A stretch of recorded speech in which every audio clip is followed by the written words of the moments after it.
also sounds kind of weird. But you could become the belt stepper. Yeah. Where you just go and step on people's belts. Yeah.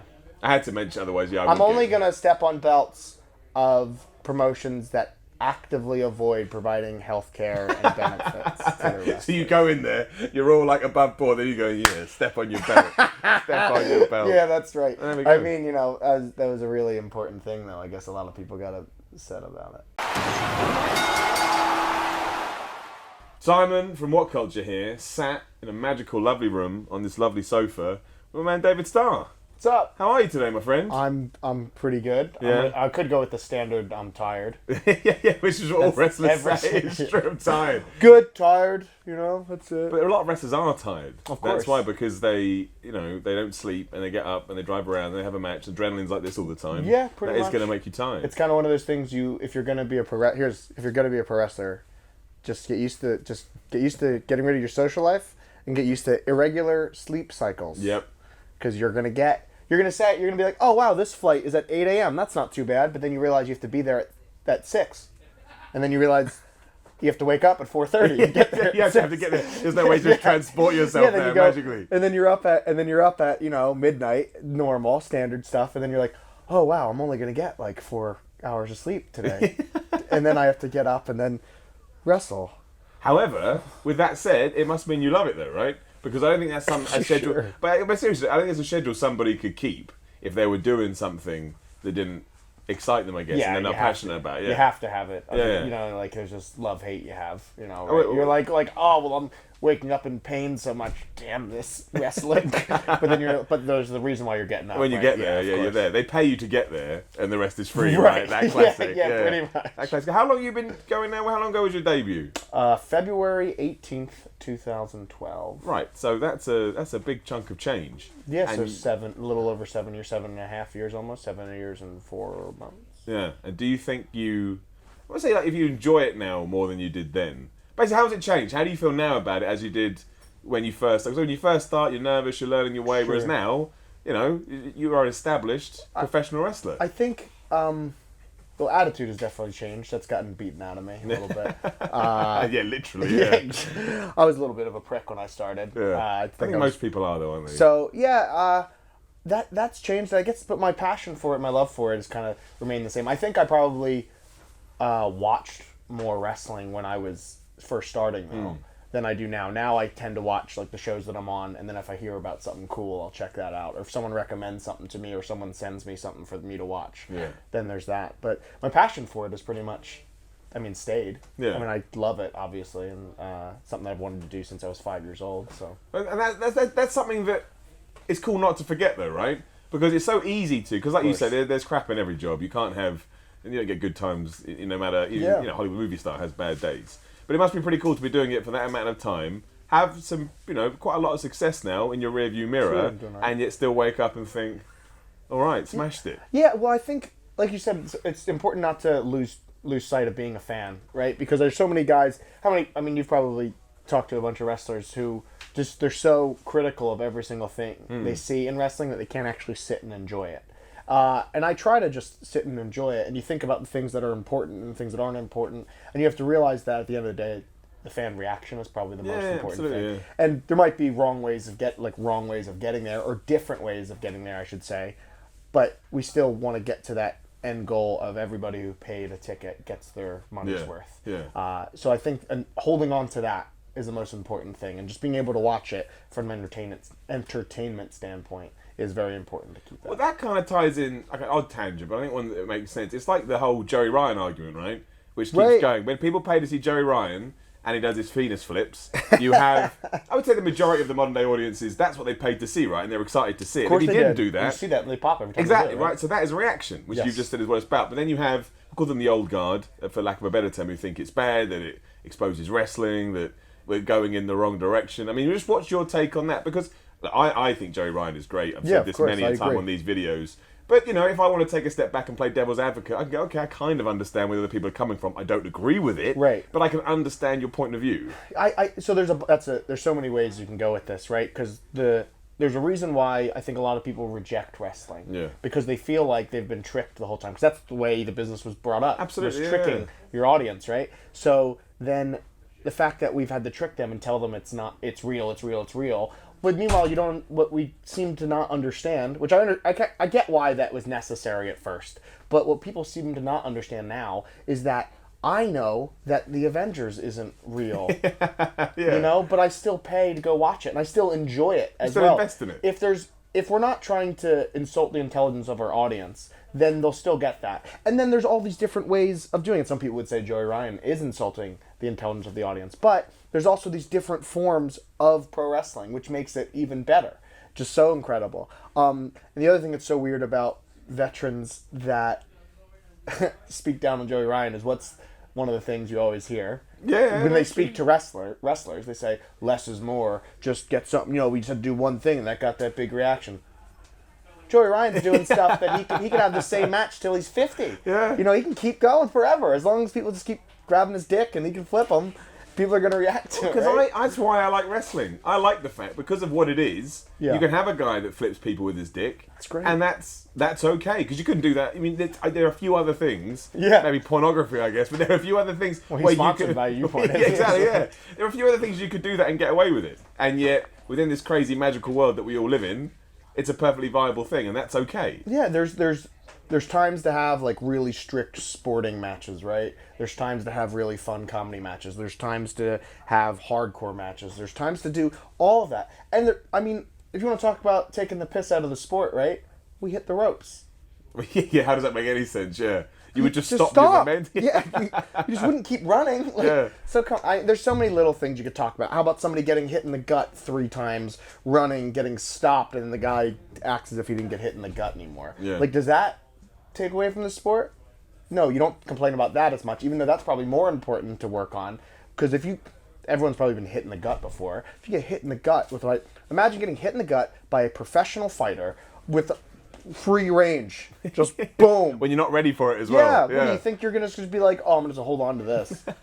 That's how Houdini died. It is how Houdini died. Look at How that. bad is that? He got punched in the stomach by some random guy that came up to him because he didn't understand the trick. It's true. It's true. How do you think? I mean, apart from that kind of stuff, how do you think it's changed from 2012 to 2019? Because a lot has happened in that period, especially really in the last 6 months. In the last 6 months, we probably had more change in pro wrestling than we've had in a long ass time in terms of big leagues and things like that. Sure, I think that the first thing you kind of noticed, starting from when I first started, there was still kind of this attitude that there was one game in town.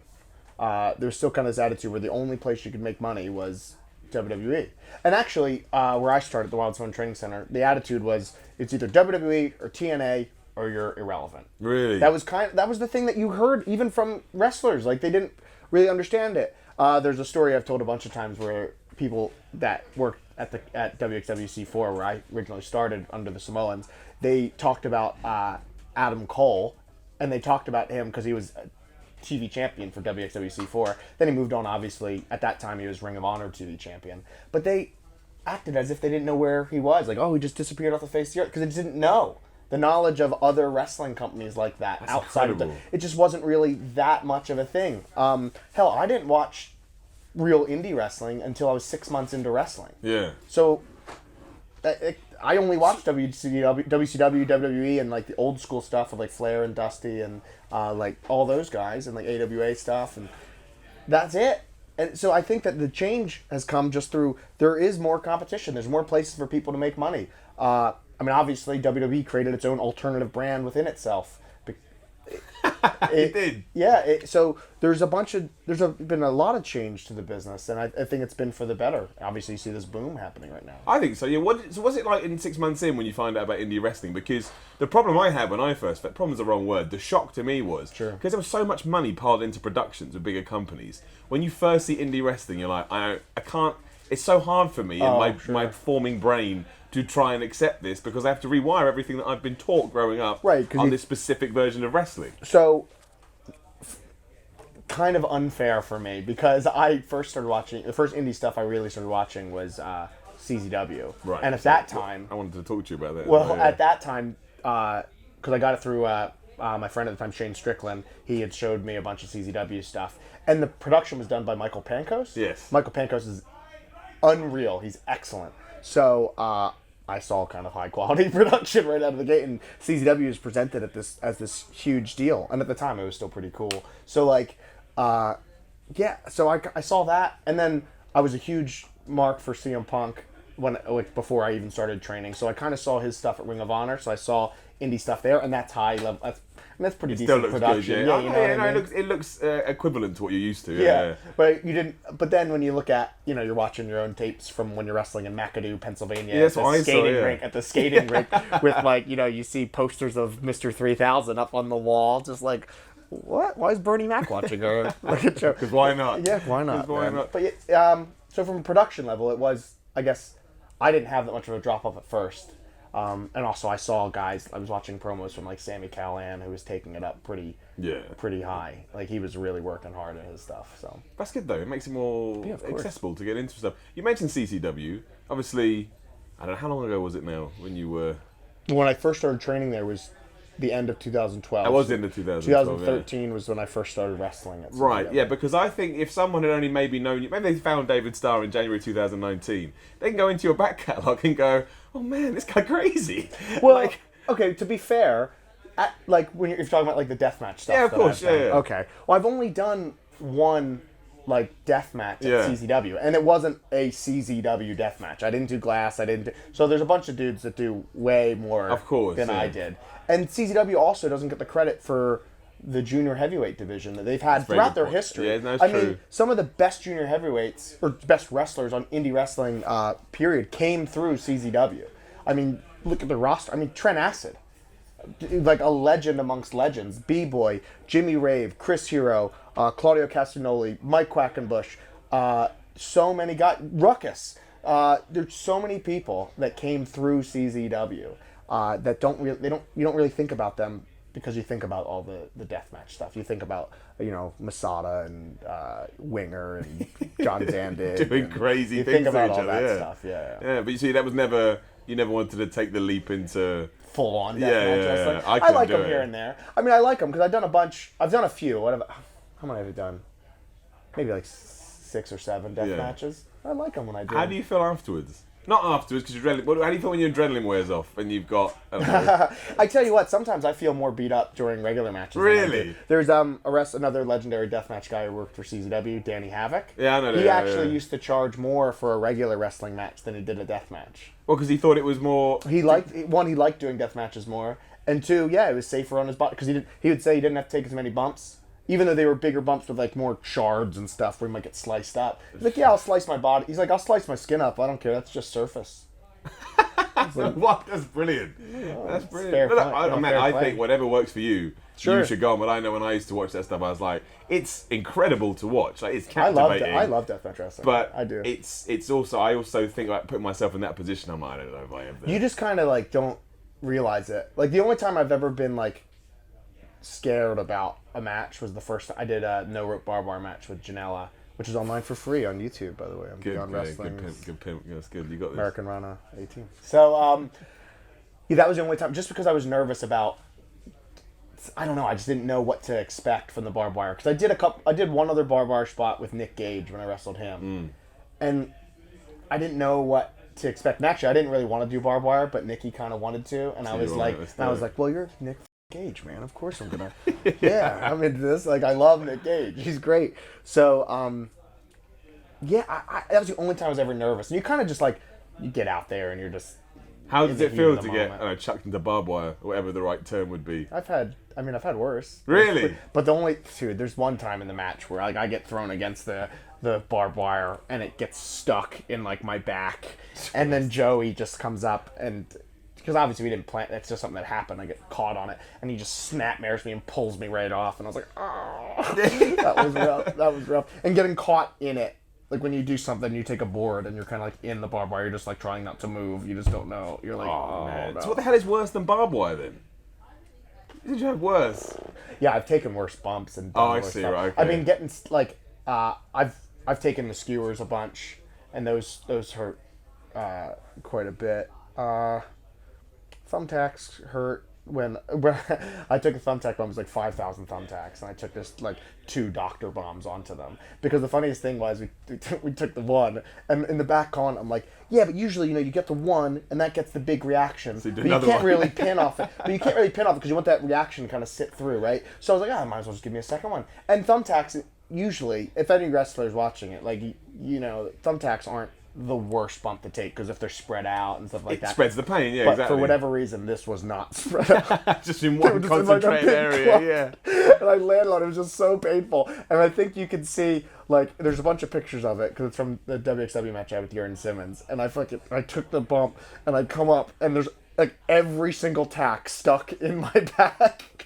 And then I took a second one and I was like, that was the worst thumbtack ball I've ever taken. Who takes them out? You just go to the back and someone goes 1, at some point, 2, yeah, that's 3. what happened. Well, I did in the match. I ended up looking at Tassilo Jung, who was ref, and I set my back to him and I asked him to start pulling him out. He pulled out a bunch, and then he goes, "You still have like 40 or 50 left." I was like, "Of course you do, yeah."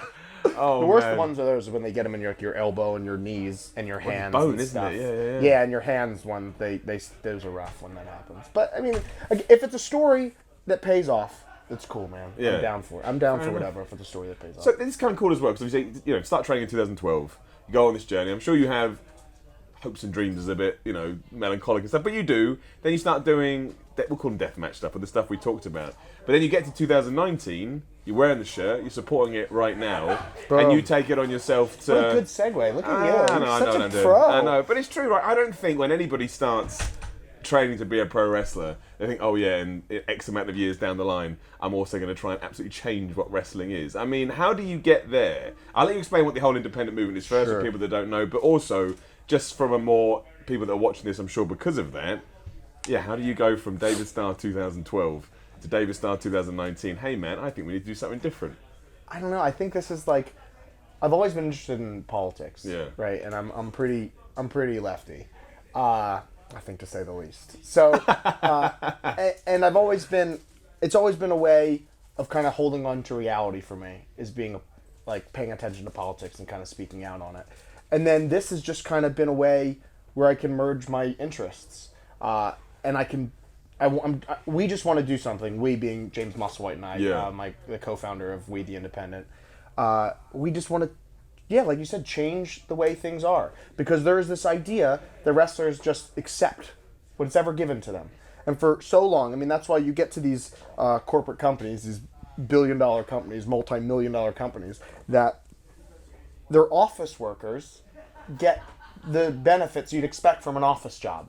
But the wrestlers don't get those benefits. And that's because our business hasn't educated the people within it that you deserve that too. And there's actually maybe even more so. I'm trying to think of the last time an office desk guy sold out Madison Square Garden. It was 1982. Yeah, something like that, right? He was on his that, computer, and everyone went in there and saw him. He just bought all the tickets. Right. When I sold it out, and he should. And the thing is, that office guy should get those benefits, and I'm all about it. But the wrestlers should too, and there's no reason why they shouldn't. And just because wrestlers get something more doesn't mean that there should be less wrestlers hired or there's less money to go around, because that should be coming from the top. The people, and the people that are that like to say that, oh, well, if we add these costs, then that has to take away from the workers. Why? Or that has to be put onto the consumer. Why? There's plenty of people making plenty of money off of that you could take that from the top, couldn't you? And distribute that. Whoa. Because we've had this massive thing culturally where they'll say wealth distribution is wrong. But we've been doing it forever. The bottom's been distributing their wealth to the top. And that's why you see this gap between the rich and the poor growing and growing and growing. And that is kind of a microcosm of what pro wrestling is. Yeah. And that's the way it has been. The scales are imbalanced. And what We the Independent is looking to do is to balance those scales. Long-term goal. But why David Starr? Why is David Starr the man that's doing this? Because again, look, it's a noble endeavour.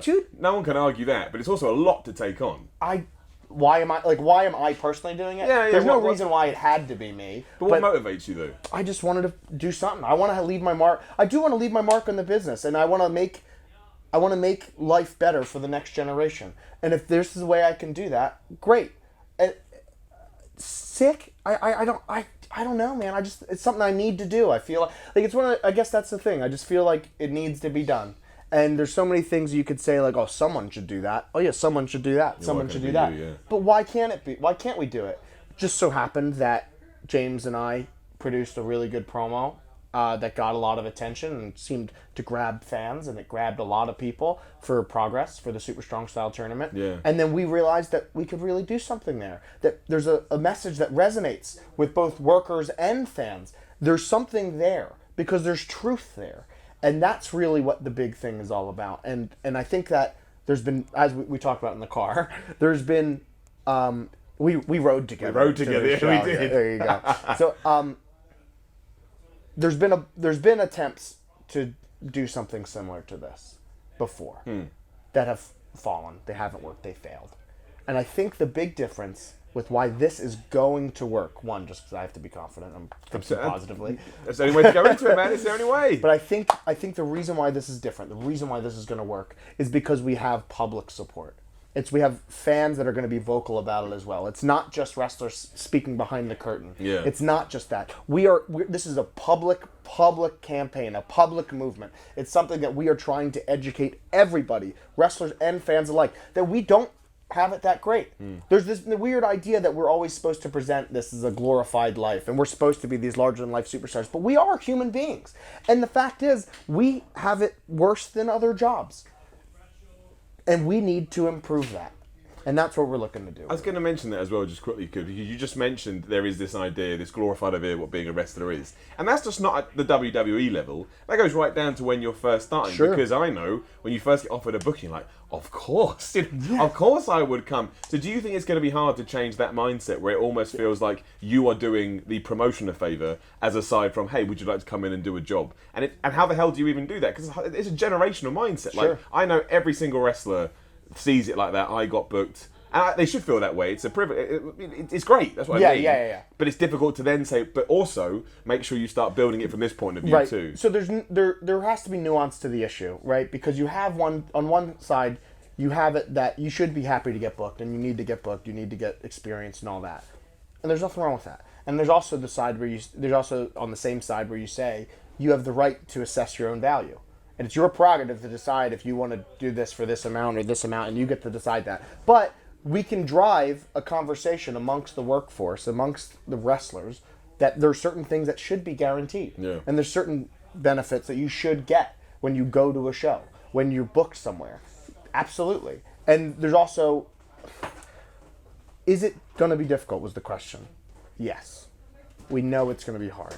But the more we talk about it, the more people are talking about what's right and what's wrong, what you should get, what you shouldn't get, what you should expect, what you shouldn't expect. The easier it's going to be to drive this conversation. Yeah. And that's really what this is about. If at the very least, we get things like we're trying to do, or we're going to make a pledge. It's something that we just posted about. We made our first podcast, James and I had our first podcast outlining exactly what We the Independent is looking to do and our goals and how we're going to accomplish it. If at the very least, we just set standards of practice, we make sure that promotions provide water. Fans might not know, we don't get water all the time in the back at shows. It's not a guarantee. We get water and food, there's medics at shows, and there's the right things like that.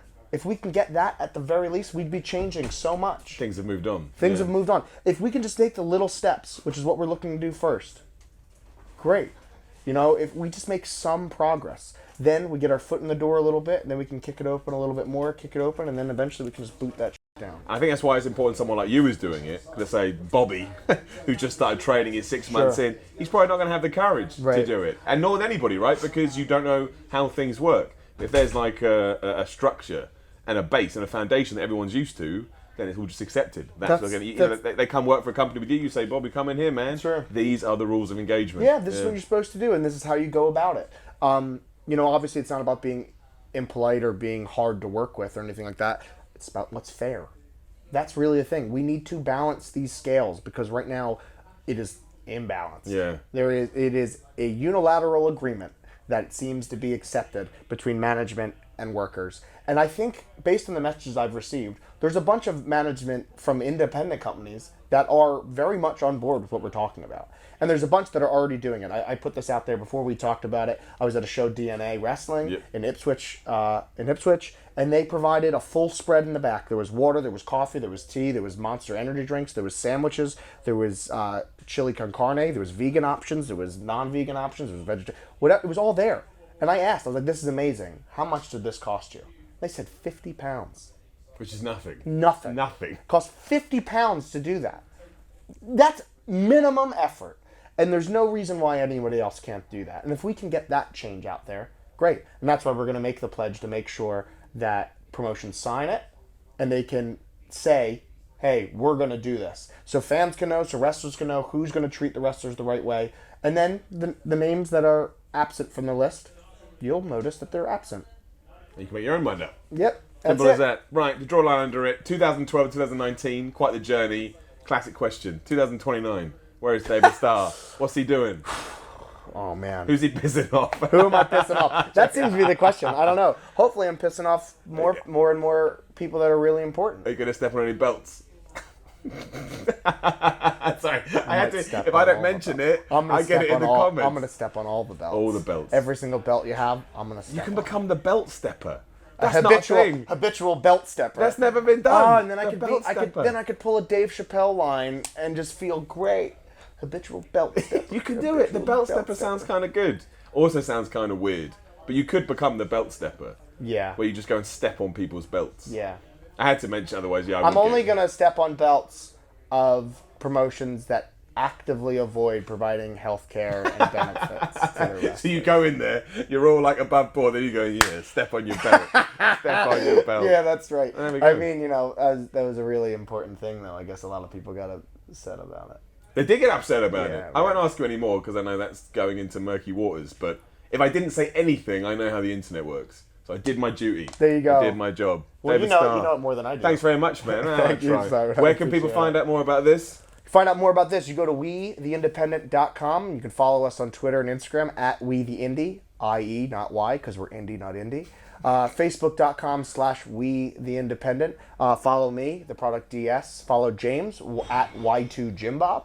You can see a bunch of information. We have a bunch of new content coming out. We have a podcast just came out. We're going to be releasing other things like that. And understand that every single piece of merchandise that you purchase directly benefits providing security and freedom to independent artists. We are using this money to help form a trade union.